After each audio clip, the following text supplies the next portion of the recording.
Welcome to the Rating Room Extra. This is Dexter Season 4, The Trinity Killer's Reign of Terror. Explore the dark and twisted world of Dexter's 4th season in our latest episode.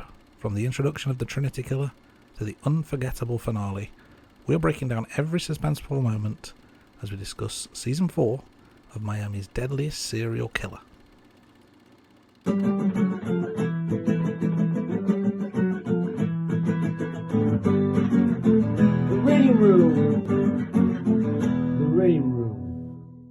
So we're going to jump straight into episode 1. And Andy, just as a quick recap, I think after we done the season 3 episode of Dexter, I think I recall myself saying that I was kind of dreading watching season 4 because I recalled how this ended. So I must admit, when I went into this season, I was slightly nervous, but also looking forward to it because I knew it was a high quality season. What about you, Andy, before we kind of jump into the first episode? I seem to remember absolutely loving it first time round, and I was worried that if we watch it again, is it going to lose that magic? Is it going to be not quite as good as it was first time round? You know what I mean?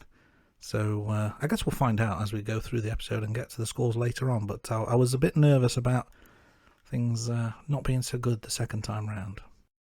Indeed. So let's get into episode 1. So episode 1 is called Living the Dream.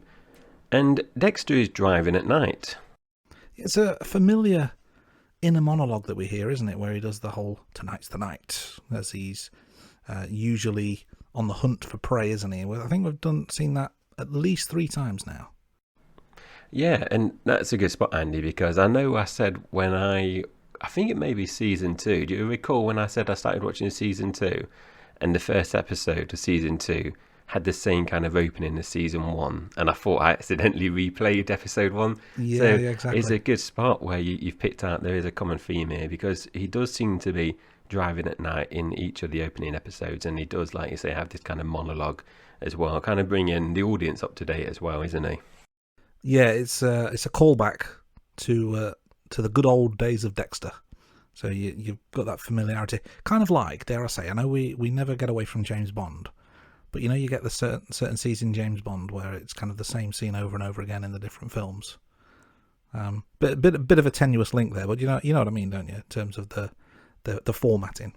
Indeed, and this one's, I would say, it is similar, but we do have a slight difference here, because while Dexter's driving, the audience we see is shown an older bloke running a bath. So a creepy older bloke. So I quite like this because we've obviously seen this one before, Andy, as we both mentioned, so we kind of know who this bloke tends to be later on. And I did remember the bath scene, and I recall that this season opens with the intro of the new killer sharing a bath. So I did remember that with his victim, but it's a very disturbing introduction to the new serial killer, and it's just straight away, episode 1, first few minutes, you're just introduced to the bad guy. We also find out as well that Harrison is 3 months old and he isn't sleeping at night, so that tends to happen with a lot of newborn babies. It happened to both my children, unfortunately. Had many sleepless nights. Yeah, my 7-year-old still gives me the occasional sleepless night when he wants to. But this was quite funny how they took the same sort of scenes from the intro, but it was with a sleepy Dexter this time, so there's kind of a comedy element to it as well, but it's kind of bringing you up to date with where things are at in Dexter's life as they are, and he's a tired boy. That's one thing's worth pointing out at this stage. Deb is still with Anton from season 3, so she seems happy and in love. We'll see how long that lasts. And then we see Dexter in court, but it's a very bad day in court, isn't it? Because he's got his files mixed up. It's not looking good for him because, you know, he's there to give his expert analysis of blood splatter, and he's got the wrong files. And I believe I can't remember the defendant's name, but he walks free as a result, doesn't he, basically? And then Quinn is there to challenge Dexter in the parking lot about the court case, and that is messed up, and Quinn is not a happy boy.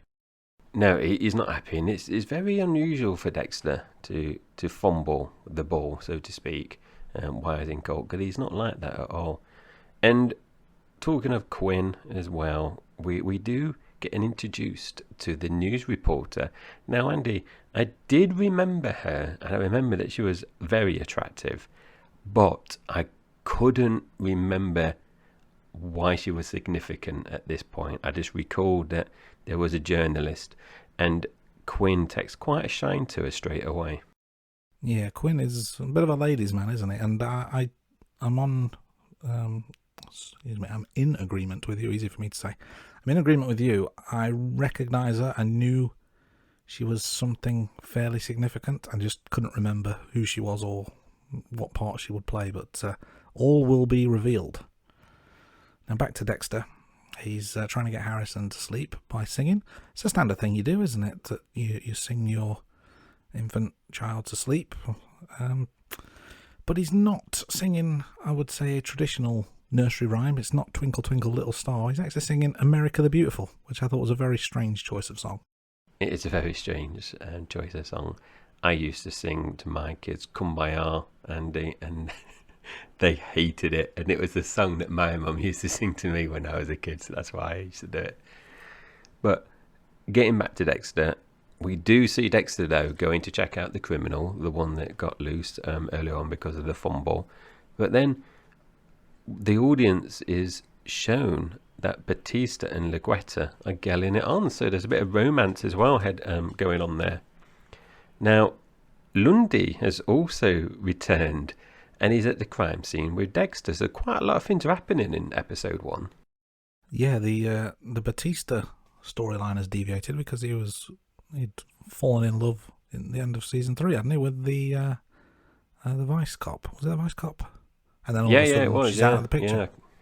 Yeah. It doesn't. I don't recall it explains that. It might have done. I've not made a note here, Andy. I don't recall it. Just maybe she just didn't sign on, so they found a quick way to exit her. But so you mentioned that Lundy's at a crime scene with Dexter, but Dexter is setting up the crime scene, and he's for some other reason, and he falls asleep in the car, and he's woken up by the police officer. This is when I think he's going after the defendant who the defendant who got off because of his sloppy. I can't get my words out. I'm the one being sloppy because of his sloppy performance in court. So he's missed his opportunity. Sleep deprivation's getting to him. He's asleep in the car. The copper wakes him up. So he's missed his opportunity, and he goes home. And Rita wants to use a bit more of his energy because she's wanting some action. You gotta love Rita.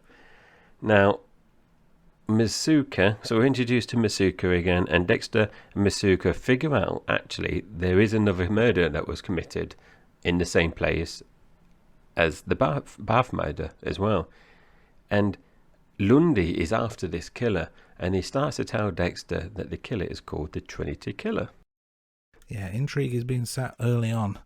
We then see Trinity, as he will be known, in the shower, and he's burning himself with the hot water, which is quite twisted. And then the inevitable happens with Lundy and Deb. They've avoided each other so far, but they were going to bump into each other eventually, and that's what they do. And their greetings, Lundy with a "Hello, Deborah," to which Deb replies, "Motherfucking fuck." She's such a potty mouth, isn't she? Now, Dexter does manage to get the bloke from the court case at his trailer, so later on he is successful here. And this ends with, I think this is a brilliant ending as well for this episode. Dexter, after cutting up the body, he has a car crash because he's fallen asleep while driving as well. Yes, you just when you think things are back to normal, he's fallen asleep, car has crashed. But he did get his man, but it does leave questions to be opened. So we do have one Dexter kill in episode 1, but episode 2 continues on where episode 1 left off. And this one is called Remains to be Seen, which is quite an apt title because he's worried about where this dead body is going to be. The episode starts with Dexter being rescued from the car crash. He's taken to the hospital. But the dead body in his car, they're going to find it, aren't they? And he's worried about the emergency services finding it. So panic is setting in. And I was panicking for Dexter, really, because I didn't remember this bit. So I was thinking, like, obviously he doesn't get caught. So where is the body parts? And moving away from Dexter for a second, we do see Batista and Legueta. Things are really hot between these two. They're really passionate as well. And I totally forgot about this storyline as well. And at this point, I don't recall how things develop between these two throughout the season. And going back to Dexter now, Dexter does go to look for his car, but he discovers that there's only one bag. So he's like, what has happened to the other bags? And this one bag, it contains his murder tools. So he's got his murder tools back. But where are the body pieces? But then, while he's looking for things, he's called to another crime scene. So it's non-stop with poor Dexter. Yeah, he's juggling life and work and babies and all kinds of stuff. Just, the note I wrote, where is the body? It's a simple question, but it's a complicated answer. But, life goes on outside of that. And Legueta is unhappy because there's a possible leak to the press regarding what they're calling the vacation murders. And you're thinking at this stage that Quinn is the one leaking stuff to his hot journalist friend, I guess you'd call her. Yeah, it doesn't look great for Quinn. And Dexter now is at the crash location and he still can't find the bags containing Benny.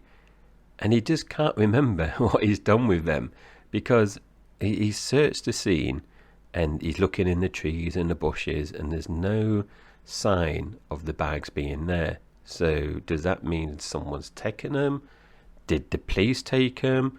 But if the police took them, then surely they would have arrested Dexter. Does that mean they're not in the car, these body pieces as well? It's all unraveling. I mean, Dexter actually had a concussion, didn't he, from the crash, and that's what's affecting his memory at this stage. But he's not the only killer that we're focusing on, because Trinity Killer is stalking yet another would-be victim. I noted that at least he's wearing clothes this time, because we've seen a lot of him in the buff, and no offence to John Lithgow, who plays the Trinity Killer, he's not exactly young and in his prime, so I don't really need to see him naked as much as I have so far. Meanwhile, Quinn seems to have taken some money from the safe in the hotel room of the murder victim, so question marks are now appearing over Quinn's character.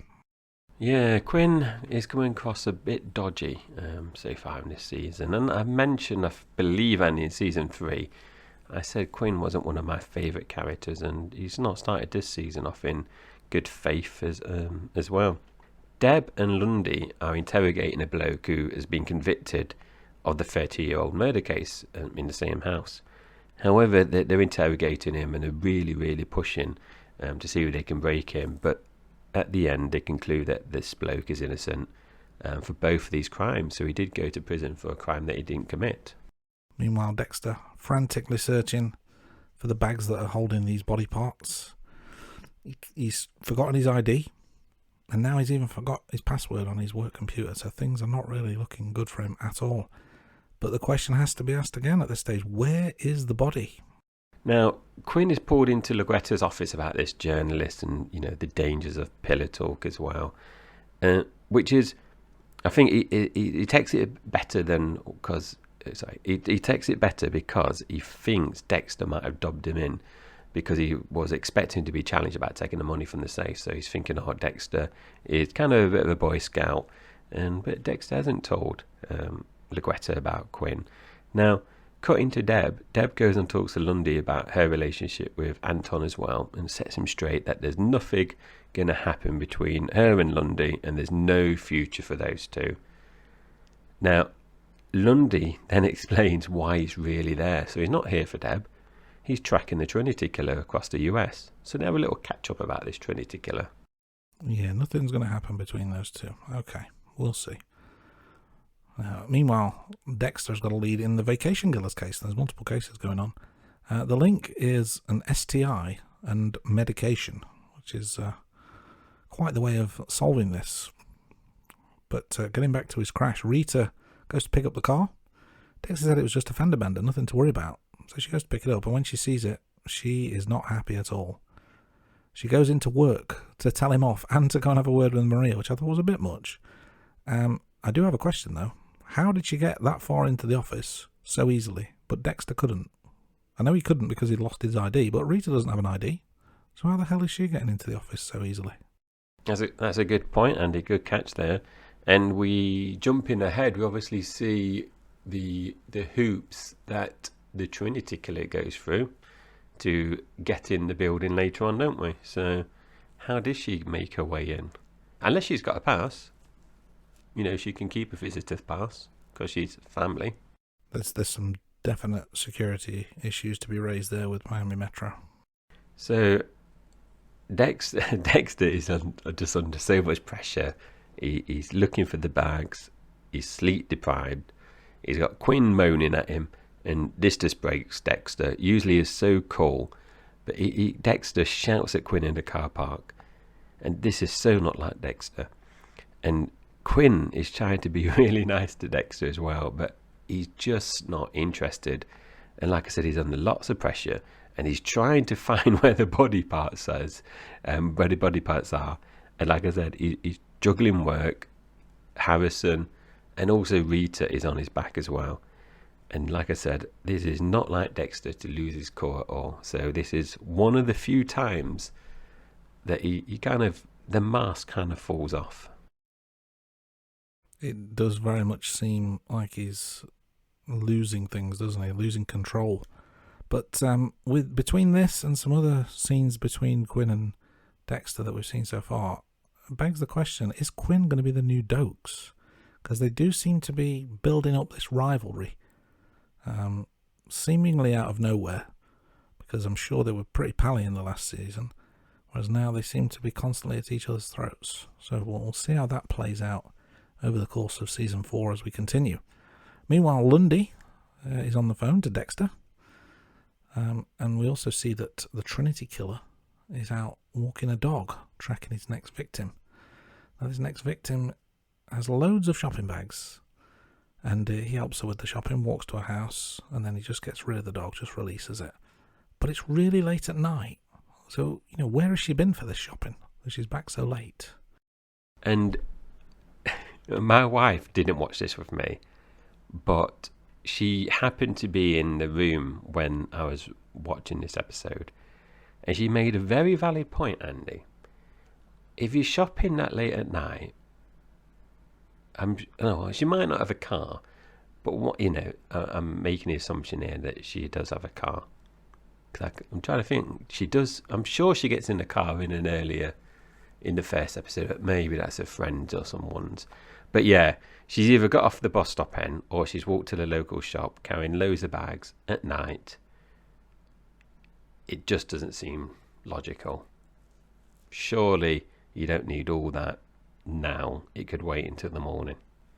It's very, very dangerous. Yeah, she's not thought ahead. Poor planning. Yes, yeah. And she's not done what I do, Andy, is online food shops. I don't know if you do that. I do, but you got to remember this is Miami in 2009 or whatever it was. True. Was that even a thing then? Who knows? The online world existed, so maybe I'm being unkind, but it was back in the old days, wasn't it? In the old, yeah, when I was a kid. So a kid in his mid-30s.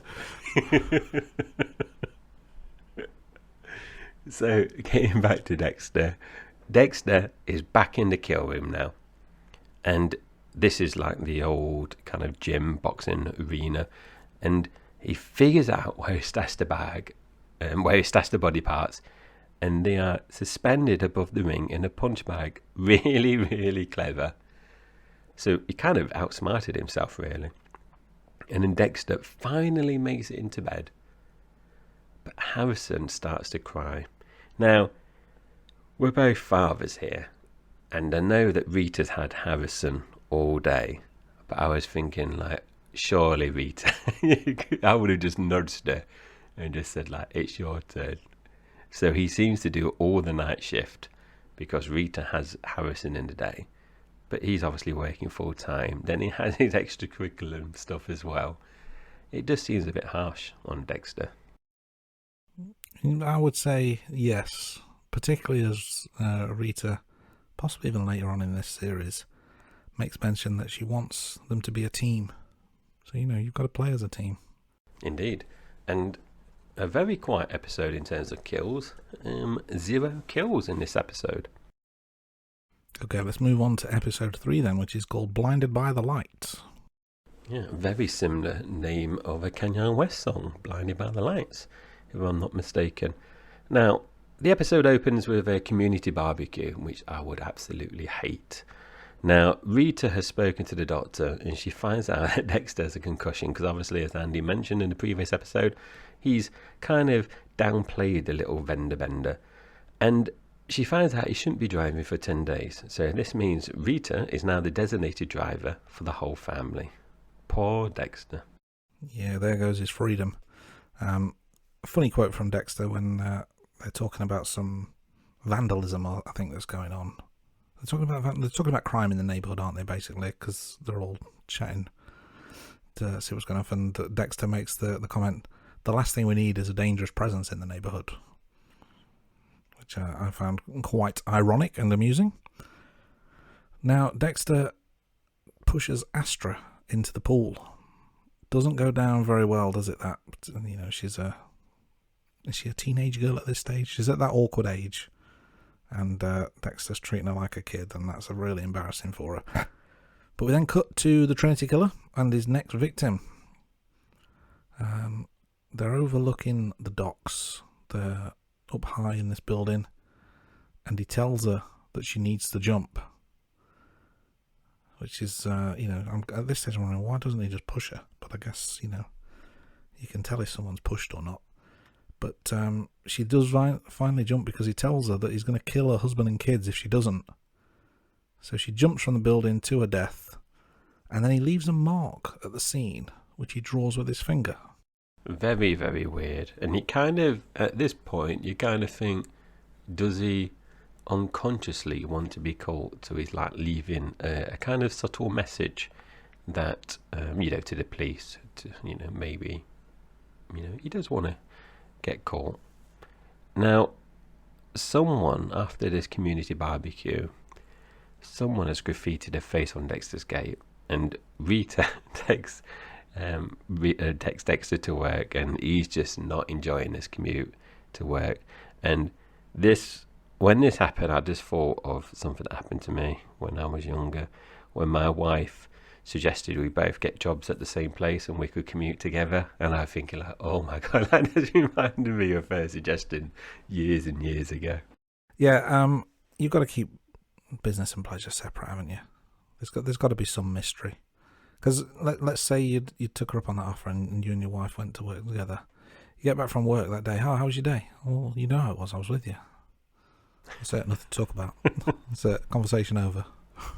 Because when you think about it, before working from home, so I'm a hybrid, I do 3 days in the office and 2 days at home, you tend to see your work colleagues more than your family when you're working in the office full time.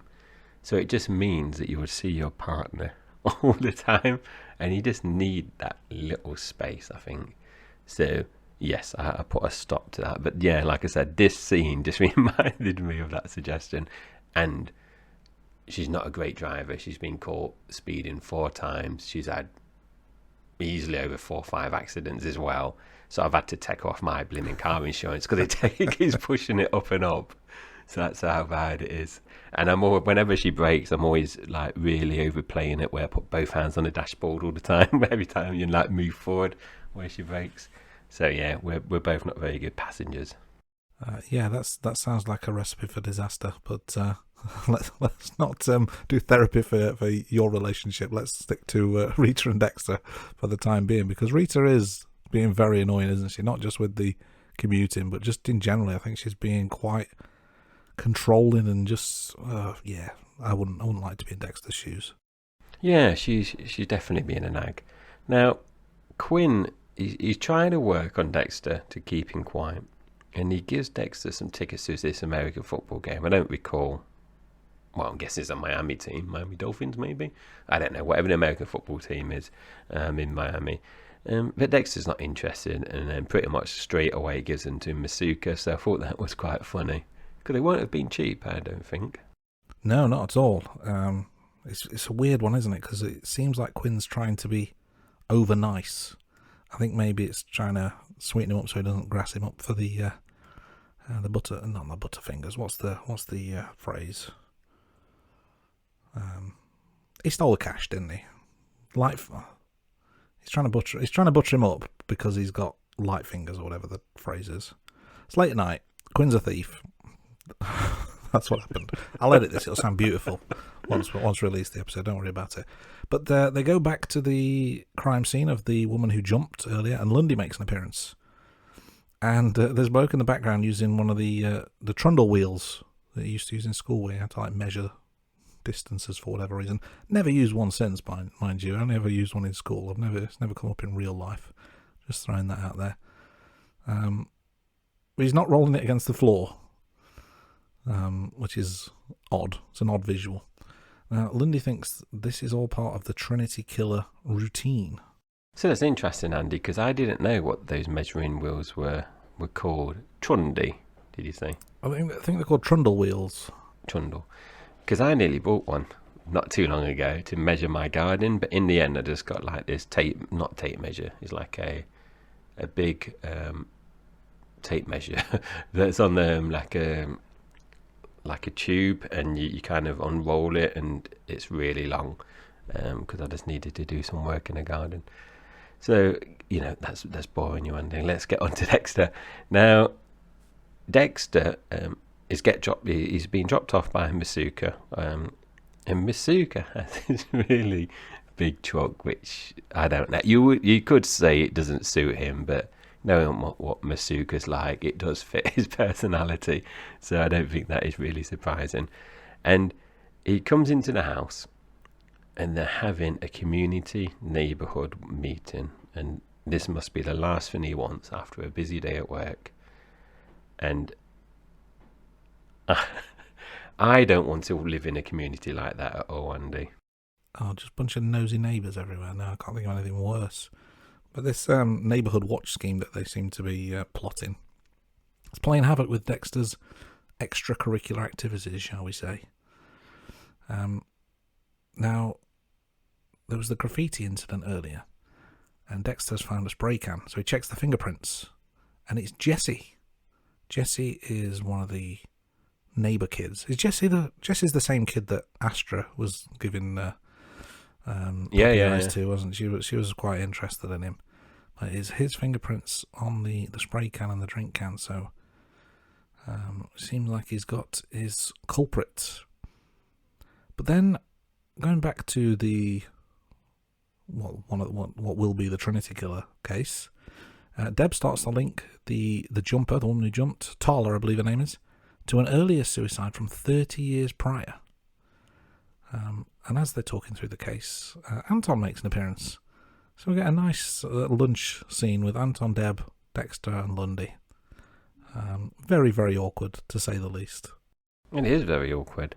And cutting to Batista and LaGuetta again, they go to interview this woman who has this link to the vacation killers as well. And there is quite a dramatic shootout with the suspects, the vacation killers. Now later on, Dexter is out. I think this is where he's gonna get Jesse, or kind of like scare him, so he's following Jesse. But the community neighborhood watch people see Dexter, not Jesse. They see Dexter, and they see like a shadowy figure, and they're just chasing Dexter. He just can't get a break. I just feel sorry for him, Andy, in this season so far. Yeah, and it's quite stressful as well, because he just can't do what he's good at doing, because there's just too many things getting in the way, which is probably why we've only had one kill so far in the season. But back to the crime scene. They're dropping dummies off the ledge because they want to see if Tala was pushed or jumped. Obviously, we know what happened, but the police do not. So they're dropping dummies off to see if they can kind of simulate what happened. And Masuka and Deb are having a chat, and he's got some quite sensible advice for her, actually. And I think it's relationship-wise, because I think she's torn between Lundy and Anton, and it's all confusing for her. But it was very sensible. I thought, this is a real mature side of Masuka that we've not really seen before. So I thought, what a true friend. And then he immediately follows that up with, as he's dropping the next dummy, I put her in a short skirt so we can see her panties when she falls. He's such a dirty boy, Mr. Yuko is. Now, the Trinity Killer. So we cut to another scene here. This is a disturbing scene, I think. And the Trinity Killer is shown having a drink, and he's next to this urn, a photo, and this empty chair, and he's kind of going through some kind of ritual.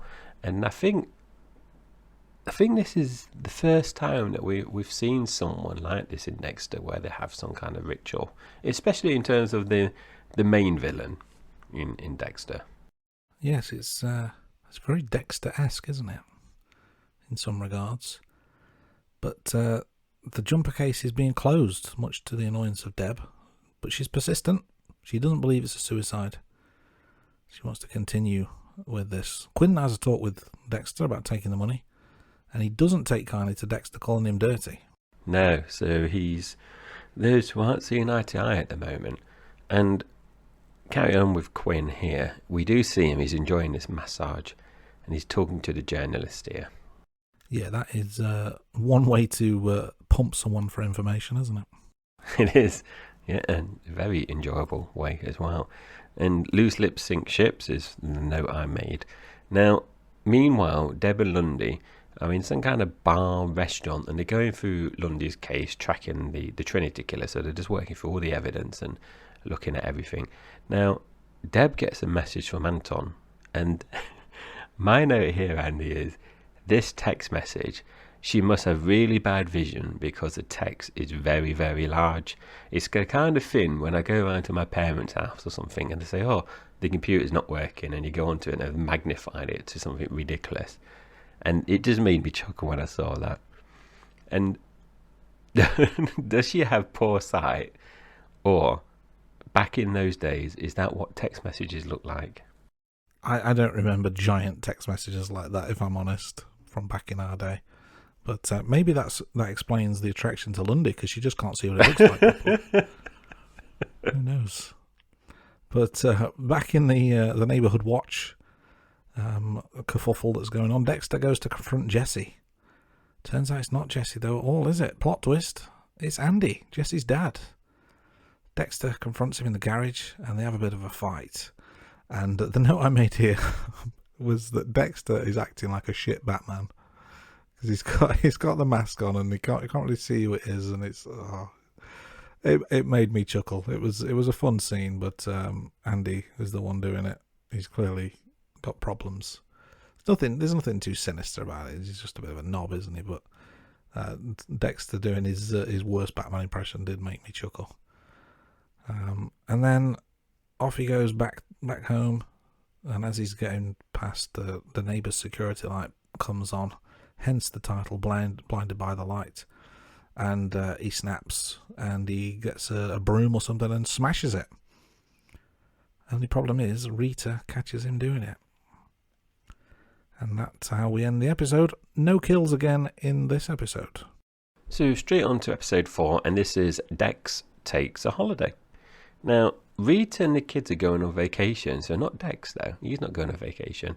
But Dexter is staying at home, kind of like where I am today, with my family going on holiday, and I'm here for the next 3 days on my Todd, well, with the dogs and 3 guinea pigs and a snake. But have you prepped your kill room, victim chosen? I prepped my podcasting room, Andy, and made sure that's all good for our recording today. But no sight of any duct tape or bloody hammers in this house tonight. Now, Dexter, like I said, is staying at home. He's really going to enjoy that. This is his holiday. Now, they've left Dexter this customized cup as well, which is very sweet, I must add. Now, Dexter is going to utilize his time, and he's already eyeing up his next victim, and he's a police officer whose husband and kid was murdered. Now, when she first appeared, I thought it was Batista's ex. You know, the one, the vice cop that we mentioned from the previous season. She's a police officer, but she looks a lot like her. I thought so there was anyway. some similarities, I think. Yeah, very, very peculiar. But it's not. We found out her name's Zoe Kruger, But meanwhile, the Trinity Killer is on a computer. He's doing some research into a building layout, and we see him looking at the newspaper with Lundy's photo on it. So they've kind of got a rivalry, but they don't really know who each other is. Well, Lundy certainly doesn't know who Trinity is at this stage, but it's just planting that seed in place, isn't it? Meanwhile, Batista and LaGuerta are having a bit of a disagreement, but in terms of how they deal with the future and whether or not to inform management of their relationship, because workplace relationships can be a bit of a minefield. Especially when one of them is the boss of another one. A big no-no in any management, really. It's at the very least frowned upon, I would say. Indeed, yes. There's lots of, in Dexter, just as a whole, there's lots of romantic relationship storylines, isn't there, really? Not just Dexter, all these supporting characters as well. Nothing really tends to run smoothly for any of these characters. It's nothing like real life.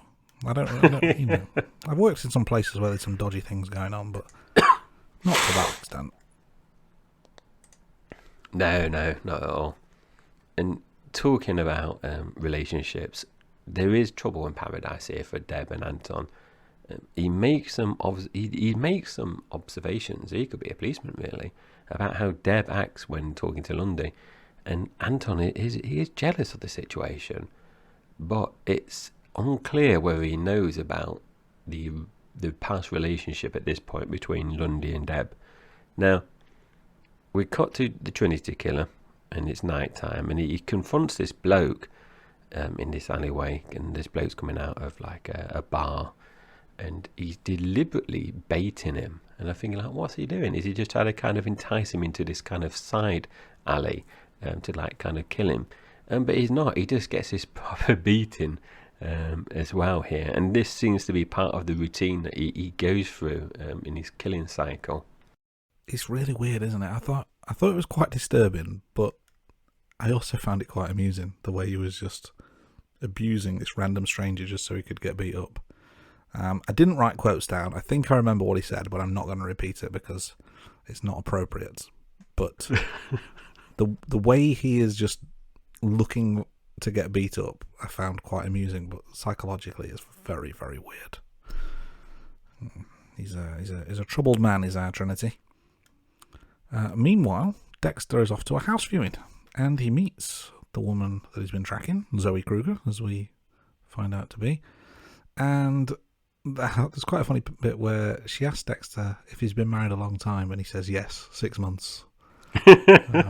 Which I just found that amusing. I won't go into reasons why for fear of ruining my own marriage. But no, 6 months is not a long time. I've been married 15 years. That's a long time. I'm cutting that out. But he finds a piece of glove, like rubber glove, in the waste disposal. And he says a quote that's linked to the OJ case. Now, from this scene, it's blatantly obvious that Zoe is flirting with Dexter. Like, even I can see it. And I don't spot those kind of things at all. But he is completely clueless. He is. And in this scenario, Andy, I say he's a bit of a typical man in this case. Because he's not like the typical man usually, but he is just oblivious to being chatted up or flirted with. But that's going to change very soon. Now, talking about flirtation, Deb and Lundy are making progress with the Trinity Killer, so they're working very closely with each other. And Lundy does open up about how he feels about Deb to her. And talking about relationships, Batista is then telling Dexter about his relationship with LaGuerta, and he wants some advice. So, when you want some advice, naturally you go to Dexter, wouldn't you? And then we cut to Quinn, and he's finishing things with the journalist. So there's so many things happening in this episode with different relationships, or kind of not unwanted love, but where Lundy, has expressed himself and he doesn't know how Deb feels. You got all these different things happening here, and Quinn's finished it because she keeps reporting on the things that he's talking to her during their pillow talk. So that's a big no-no. Luquetta's already spoken to him about this, and he's nipped it in the bud. He's finished it. Yeah, it's definitely over. They're not going to get back together. Sorry about your loss, Quinn. Meanwhile, Lundy is scoping out a new building that replaced the old building of a crime scene from 30 years prior. And then the Trinity Killer appears, spots Lundy, and deliberately bumps into him, drops his keys. Lundy then follows him to the bus to give him his keys back. And then he makes a note, well, a vocal note, oral note, speech note, whatever you would call it, in his little recording device about the encounter and details description. So the seeds have been planted. Does he know that it's him? Does he think it's him? Is it just a chance? It was enough for him to take that verbal recording, but an interesting plot twist, I would say, at this stage. Yeah, it's very intriguing here because obviously we see earlier on that the Trinity Killer knows what Lundy looks like because of the newspaper. Now they've come face to face, but Lundy doesn't know. But now he's started to get suspicious about this figure that he's been knocked into. So it's intriguing at the moment. Now Dexter is pulled over by a police car, and it turns out the police officer is the one that he's planning to kill, Zoe.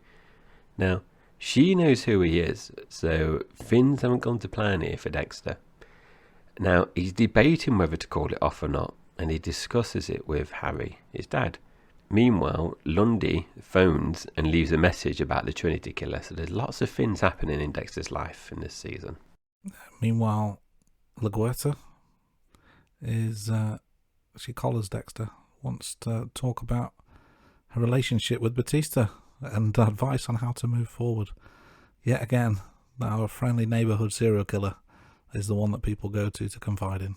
Later on, we see Dexter and the police officer. They kind of bump into each other at the fuel station bathroom, and she confronts Dexter about this, and she actually pulls out a gun and threatens to kill him. So she is a bit of a nut job here. She's going to really defend herself and make sure no one knows about her husband and child and her being the murderer. She's covered everything up nicely, so she doesn't want any kind of people, especially police officers or forensic scientists, kind of poking their nose in here. Yeah, I think at one point as well, she basically said she'll get away with it because she'll just say she was defending herself because he tried to rape her or something, doesn't she? So she thinks she's got the upper hand. But she hasn't. We'll find out soon enough. But Deb is off to Lundy's room in the meantime, and it's not just to talk about the case, because they get it on. In parallel, Dexter is lying in wait in his own house for Zoe, the police officer. And sure enough, she breaks in. Dexter's hiding, waiting, and they have a struggle, and there is a death at this point, and it's the cup that his family have made for him. That's a step too far. The cup is broken. She's got to die for that. She's gone too far this time. Yeah, has gone very too far there, because I've had some customised cups before, Andy, and my wife has broke those as well, but she's still alive. I haven't offered her yet anyway. Now, Dexter has this revelation about not losing his family while he's killing Zoe, the policewoman. And then we see Rita and the kids come back home, and Dexter's really pleased to see them as well. So this vacation for both of them has been really helpful, actually. Now, meanwhile, Deb and Lundy, after their kind of night of passion, are walking back to her car, and they are both shot. And it's really surprising because I didn't remember this bit. And they're both left for dead. And we obviously saw earlier on that the Trinity Killer knows what he looks like. So I'm putting one and one together and getting to it, Andy. Surely it's the Trinity Killer trying to tidy things up. Well, that's what you'd assume, and I guess we'll find out whether that's true or not. But I too had completely forgotten about this. When I saw them walking out, I'm thinking Anton's going to catch them, isn't he? Like, he's followed her there. He's figured something's out because he's been saying that she's got feelings for him. He's noticed her looking at him and all that kind of stuff. So I'm thinking they're out in the open. Anton's going to catch them, and it's going to be all over. Completely didn't remember that there was a shooting at this point. But it's quite a shocking end to the episode, and it's only episode 4. We've got a long way to go still. We have, and just to close things off before we move on to episode 5, there was one kill in this episode. Now, jumping into episode 5, it's called Dirty Harry, and let's get straight into it. So, Debs is alive, so that's really reassuring for the people that likes Debs. I'm not a fan of her, but I know that she survives this anyway. But Lundy is dead, and I didn't remember that. Now, it looks like the bullet just went completely through her, and the police department think it's the vacation killers who were the killers of Lundy as well. However, Dexter starts to investigate the Trinity Killer here, and we cut to the Trinity Killer because he's unhappy with his breakfast. Poor Trinity Killer. The poor guy just cannot catch a break, can he? Deb wakes up in the hospital. Dexter's there. Then Anton arrives, and then Rita arrives. And she finds out that Dexter still got his old apartment, and she's not happy about it. Meanwhile, Deb tells Anton about sleeping with Lundy, and it's all over for them, isn't it? In the background, while this is kind of happening, when Rita arrives to see Deb, I believe it is, she says, "Can I see her?" And Dexter replies, "She's peeing with Anton." And it's just a really weird response from Dexter, just to his deadpan delivery, and the fact that he's insinuating something far more disturbing is going on. It's like I just found it amusing. Yeah, he's just typical Dexter, isn't it, really, there? Now, Luguetta's telling Batista that she's disclosed their relationship to the chief. So, Batista isn't happy here because earlier on they were talking about making the decision jointly, but she's gone ahead without his agreement. And also, we're cutting to the Trinity Killer here, and he's looking at hammers here, but he's struggling to pick out which type of hammer to buy. Decisions. But if he's been doing this all the time, Andy, surely he knows what hammer he needs, unless this is some part of his ritual where he needs to ask for help. I guess it's just, what he's working on, some sort of DIY project, isn't it? I'm sure that'll be the only thing he needs that hammer for. Meanwhile, Dexter gets the tape from Lundy's recorder, and we cut to the Trinity Killer. He's having a tour of the building complex that he was at earlier, with the security guard, who's very forthcoming about the information, when it comes to security measures and stuff, which is convenient for Trinity, but probably not so good from a professionalism point of view. You really shouldn't be sharing that sort of information. No, definitely not. Lucky he's not kind of a mysterious shopper type of person the Trinity Killer here is. So they are called to another crime scene, and it turns out it's a bloke from the Vacation Killers, and the woman is in the alley here behind the building, and it looks like they've caught the Vacation Killers now, so that is going to tie things nicely up for that part of the story arc in this season. Back to the police station. Is it Captain Matthews, the chief? I think it is. Calls LaGuerta into his office, and it's the first time he's actually got a talking part in this season so far. And it's kind of a good news, bad news situation. Good news is Batista is going to get a promotion, but the bad news is he's going to be transferred out of homicide. So swings and roundabouts, I guess. Indeed, swings and roundabouts. Now, we see Dexter meet up with Deb at the crime scene of Lundy's murder, so the car park, and she's moaning at him about the apartment as well. So Deb is very emotional, but they do share a heart-to-heart at this point as well. So poor Dexter's getting it from everywhere really this season with Deb and Rita, the two women in his life. Yeah, Deb really lets him have it, I think. A bit of a third degree sort of thing, but she does make a good point. But she's pretty broken by Lundy's murder, isn't she? But Dexter goes back to his apartment, and he's busted because Rita and Harrison are there. Rita's been searching the place. She's thinking Dexter's using drugs again, or he's having an affair, and she wants to know what's in this mysterious case that she's found in the wardrobe. He opens it up, and there's a dismantled gun which belonged to Harry. And he makes some excuse that he didn't really want it around the kids because it's dangerous. I think he's just about got away with it, hasn't he? But Rita still sees him as a liar. And she says that's worse than when she thought he was a junkie. Harsh words from poor Rita. It's so weird, isn't it? Because I'm kind of on Rita's side just in this one instance. It's a bit of a lame excuse to have a whole apartment just so you've got somewhere to keep your dad's gun. Yeah, definitely. Yeah, and she's obviously thinking, what's he doing in this apartment? Is it a backup because the marriage isn't going to last? All these things are going through poor Rita's head. Now, we cut back to the office building that we saw earlier in the episode, and the Trinity Killer is in here now. And originally, we think it's the security guard that he's gone to kill, but it turns out he's killing the bloke who's working in the refreshment shop, and he's beating him to death using this hammer. And Dexter can see all this via the security camera, so he's witnessing everything. And I think this is really clever because in the previous seasons, there's always been kind of this unknown of who the main killer is, and we're introduced to the main killer of this season in the very first episode as the audience, but also Dexter knows who the Trinity Killer is now, and we're not even halfway through the season, so I think it's really clever.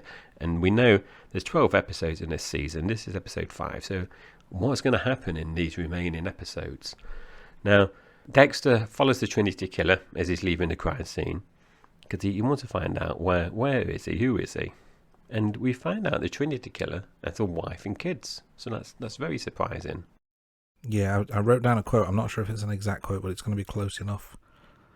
He's in the monologue. He says, he's a husband, a father. He's just like me. Which is a bit of a revelation. But that's how we end episode 5. No kills from Dexter again in this episode. And moving swiftly on, we're on to episode 6, If I Had a Hammer. And we open this episode with the Trinity Killer. He's singing at the church, and Dexter is telling us about his routine and how the Trinity Killer has fitted in. So Dexter's really intrigued to see how the Trinity Killer is kind of satisfying his blood urge, but then maintaining this normal life as well, something that Dexter does do, but sometimes he does struggle with the different kind of priorities in his life. Yeah, obviously Trinity's been doing this a long, long time, so I think Dexter's using this as a bit of a learning opportunity, isn't he? And learn he should, because him and Rita are still having marital problems. She's giving him the cold shoulder, and she's made an appointment with the therapist. Now, Dexter arrives at the crime scene of the third victim, so that's 3 now. Now, he gives Quinn this vague description of what happened, and Miss Suka dissects the sample that Dexter found on the wall as well. So this is obviously, he's not like Dexter to be vague, but he's obviously deliberately doing it because he doesn't want the police to catch the Trinity Killer. Indeed, yeah, but he's also got to try and sort his marriage out. So off to the therapist, him and Rita go, and it's not going well, is it? Rita is really upset. She doesn't want any more lies, and I think this is the part where she says she needs a partner, or they want to be in a team, or something along those lines. But either way, she's not happy. Yeah, poor Rita. Now, the sample that Dexter found at the crime scene turns out to have DNA on it, and also ashes, which is a bit weird. But we saw the urn earlier on, so maybe that's the link. And it looks like the killer is using saliva to stick DNA to the wall. So very, very weird. Very creepy, this kind of ritual. Meanwhile, Dexter is still following the Trinity Killer. Or should that be Kyle Butler is following Arthur Mitchell? Because they finally meet face to face in the church, and we find out that the Trinity Killer is Arthur Mitchell. He wants to understand how he manages to combine that normal life with his killing urges. But now they've met face to face, this is going to change the dynamic altogether, isn't it? Yeah, it's setting things up nicely for the rest of the season here. Now, back to the crime scene. Well, not back to the crime scene. Let's look at the evidence that they found at the crime scene. And Masuka finds out that the DNA and the ashes are linked. So there's a family relationship here. Now, Dexter goes and volunteers at this church building project as well, where he's done some research and where Arthur is. And he meets up with Arthur. And he introduces himself to Arthur's son, Jonah. Everything seems normal at the moment, so everyone seems happy, the family seems happy. It's like Arthur's got a perfect life at the moment. Back to Deb. She goes to see the woman from the Vacation Killers. Nikki, I think her name is. Although, my my record of names is not great for those who know. But you won't, because we're going to edit that bit out. Deb goes to see Nikki in jail. Tries to get a confession from her. And meanwhile, LaGuetta goes to Captain Matthews, I think it is, or the chief, about being transferred to another department. So she's still wanting to move things forward with Angel. Only one of them can stay in homicide, though. Yeah, there's lots of drama happening now with everyone. Now, Dexter brings some gifts to his family, but this is funny because he gives the bread maker. He bought Rita essentially a bread maker machine, and it doesn't go down well at all with Rita.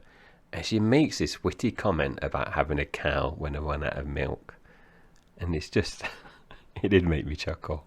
I liked that a lot, yeah, because he bought the bread maker because he says they're always running out of bread, so that's his solution. And her exact response was, "We're always running out of milk. Did you get me a cow?" Yeah, and whenever they talk about milking, I always think of the film. I think it's called Meet the Fuckers, where De Niro talks that would be to meet the Fockers. Meet the Fuckers, yeah. There's no swear. I'm going to have to beep that now. And it's Ben Stiller, isn't it? Where he's saying about milking anything, and he says, "Can you milk me?"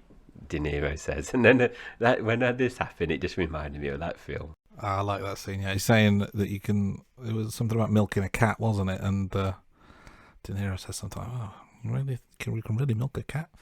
And Ben Stiller's character goes, "Yeah, you can milk anything with nipples." And he goes, "I have nipples, Greg. Can you milk me?" It's a good film. That is a good film. It is, yeah. It is a good film. Now, getting back to Dexter, LaGuetta and Batista go to the chief, and they've told that they essentially tell him that they're split up. So hopefully that's put an end to everything now, and they can continue working in the department together. So that's fine. I think they even have to sign something, don't they, to say that it's over.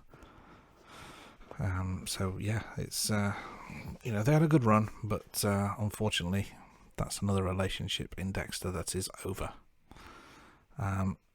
Dexter, meanwhile, is continuing to do some digging, and he finds out that Arthur Mitchell's sister was found dead in a bathtub, and that his mum fell to her death, and that his dad was beaten to death with a hammer.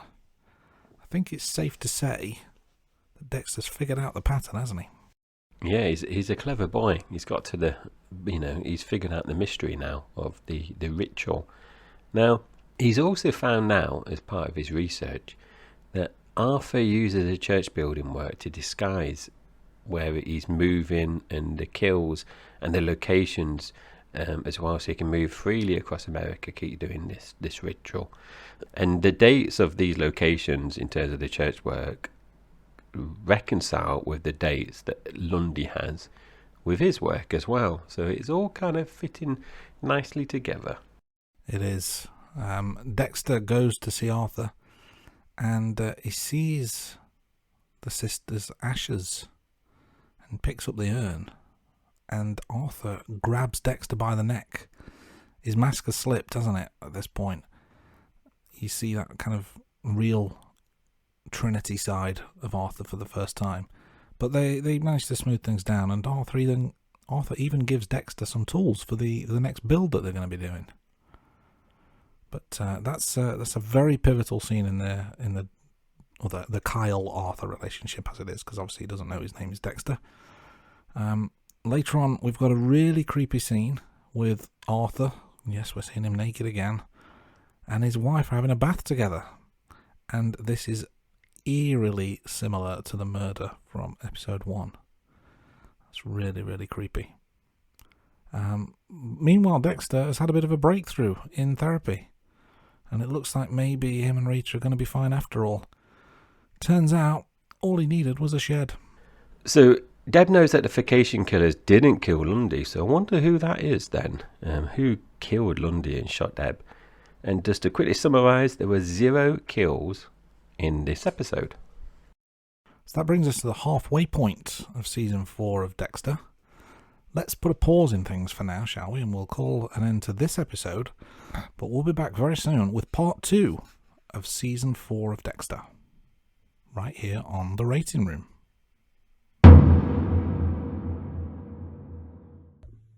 The